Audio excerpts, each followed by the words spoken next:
Cette vidéo va démontrer la propriété des angles extérieurs d'un triangle. Donc, vous avez déjà complété votre feuille à la page 6. En haut, en ayant mis les deux angles aigus de manière adjacente à l'angle obtus.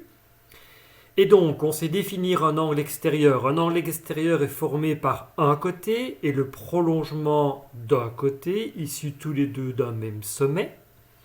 La propriété, c'est l'amplitude d'un angle extérieur d'un triangle est égale à la somme des amplitudes des angles intérieurs non adjacents. Et la représentation, c'est donc que l'amplitude de l'angle A2 est égale à l'amplitude de l'angle B plus l'amplitude de l'angle C. Alors, on était en train de faire des démonstrations, c'est-à-dire de démontrer qu'une propriété est toujours vraie. On ne peut pas mesurer, on ne peut pas faire de construction, c'est juste pour observer, mais la démonstration consiste à s'appuyer sur un raisonnement logique. Alors, nous allons donc démontrer que l'amplitude d'un angle extérieur d'un triangle est égale à la somme des amplitudes des angles intérieurs non adjacents. Je rappelle qu'une démonstration en géométrie se fait en 4 étapes. Il y a d'abord le dessin, il y a l'hypothèse ou les données, et la thèse qui est le but. Ensuite, on fait la démonstration, ce sera pour la dia suivante. Dans le dessin, quand on relit l'énoncé, on parle d'un triangle. Donc prenons un triangle. Alors, tant qu'on parle d'un triangle, on va essayer de lui mettre des sommets, ABC.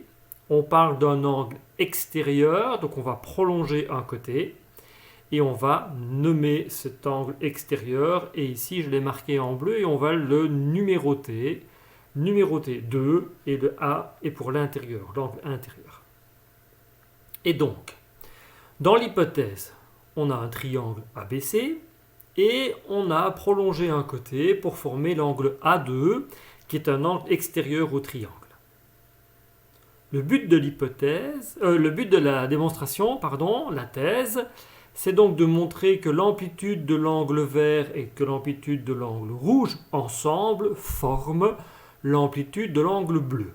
C'est-à-dire que l'amplitude de l'angle A2 est égale à l'amplitude de l'angle B plus l'amplitude de l'angle C.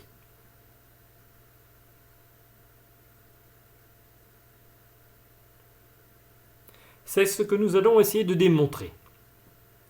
Quand on a un triangle ABC, on sait déjà que la somme des amplitudes des angles intérieurs vaut toujours 180 degrés. Donc, l'amplitude de l'angle A1 plus l'amplitude de l'angle B plus l'amplitude de l'angle C, c'est égal à 180 degrés.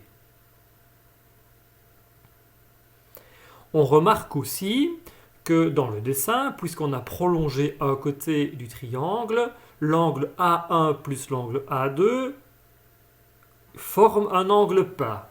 Donc, leur somme est égale à 180 degrés. Donc, voici deux calculs qui ont la même réponse. Tous les deux égales à 180 degrés.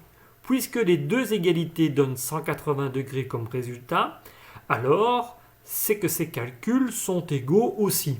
Ainsi, on peut écrire que l'amplitude de l'angle A plus l'amplitude de l'angle B plus l'amplitude de l'angle C, c'est la même chose, ça va donner le même résultat que l'amplitude de l'angle A1 plus l'amplitude de l'angle A2. Ensuite, grâce aux équations que l'on a vues dans un chapitre précédent, on voit qu'on a A1 à gauche et A1 à droite.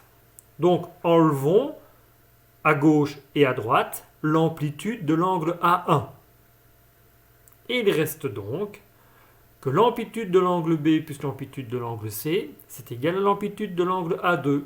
Et c'est exactement ce qui était écrit dans ma thèse. Et donc, c'est ce qu'il fallait démontrer. Tu vas essayer de refaire la même chose sur ta page numéro 6 et de refaire la démonstration qui est déjà en partie écrite sur base du dessin de ta feuille. Attention, il y a un petit changement. Ne recopie pas bêtement cette démonstration sur ta feuille. Bon travail!